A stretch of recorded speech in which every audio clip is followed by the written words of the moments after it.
اللہ رب العزت نے قرآن مجید فرقان حمید میں ارشاد فرمایا، شہر رمضان الذی انزل فیہ القرآن، ارشاد فرمایا رمضان کا مہینہ وہ ہے کہ جس میں قرآن نازل کیا گیا۔ تو رمضان کتنا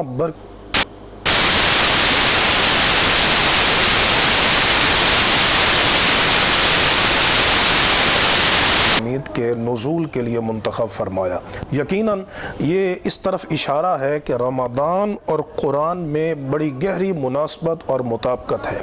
ہمیں بھی چاہیے کہ ہم اس مہینہ میں قرآن مجید کی تو ہر حال میں کثرت سے تلاوت کرنی چاہیے، اس میں تدبر کرنا چاہیے، اس کی تفاسیر کو پڑھنا چاہیے اور اس کے نور سے اکتساب فیض کرنا چاہیے، لیکن ہمیں رمضان المبارک میں بڑے خصوصی اہتمام کے ساتھ قرآن کے ساتھ اپنا تعلق استوار کرنا چاہیے۔ نبی کریم علیہ السلام آپ رمضان میں ہر سال حضور نبی کریم علیہ السلام حضرت جبرائیل امین علیہ السلام کے ساتھ دور کرتے، حتیٰ کہ جو سرکار علیہ السلام کا آخری آپ کی ظاہری حیات کا سال تھا، اس میں نبی کریم علیہ السلام نے 2 مرتبہ حضرت جبرائیل امین علیہ السلام کے ساتھ قرآن کا دور کیا۔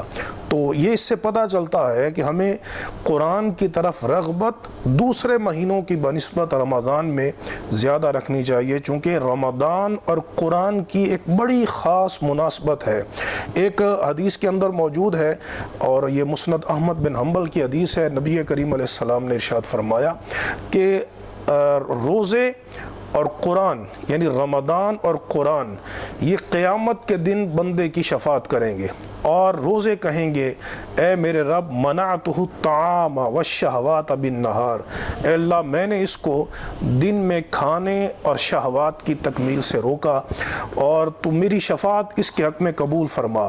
اور قرآن کہے گا منعتہ النوم باللیل، کہ میں نے رات میں اسے سونے سے روکا، تو اے پاک پروردگار فشفعنی فی، تو میری شفاعت کو اس کے حق میں قبول فرما۔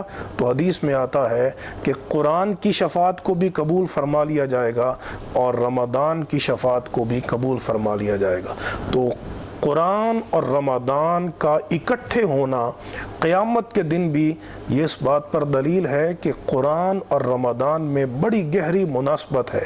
اب دیکھیے روئے زمین پر جتنی قرآن مجید کی تلاوت اس مہینے کے اندر ہوتی ہے، اتنی تلاوت کسی مہینے کے اندر نہیں۔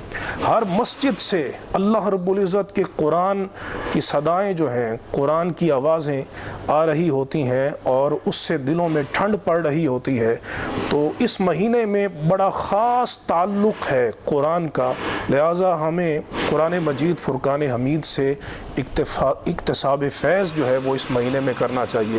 اس کی مثال یہ ہے کہ جیسے ایک آئینہ ہو، اس کو سورج کے سامنے لے کر جائیں، تو اگر وہ آئینہ گدلا ہے تو پھر سورج کا ریفلیکشن اور اس کا انعکاس اس آئینے میں نہیں ہوگا، لیکن اگر اس آئینے کو صاف کر دیا جائے تو پھر سورج کا اس میں انعکاس ہوگا اور وہ آئینہ بھی روشن اور منور ہو جائے گا۔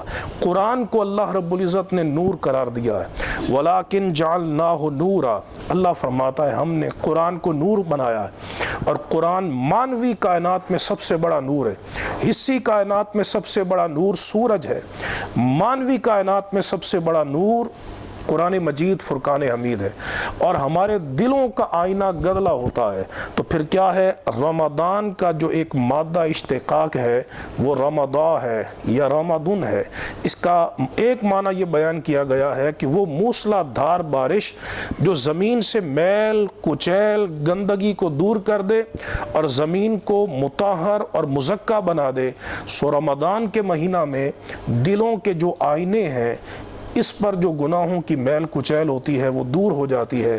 تو جب بندہ قرآن پڑھتا ہے تو پھر قرآن کے نور کا انعکاس انسان کے دل پہ ہوتا ہے، انسان کا دل بھی قرآن کے نور سے روشن اور منور ہو جاتا ہے۔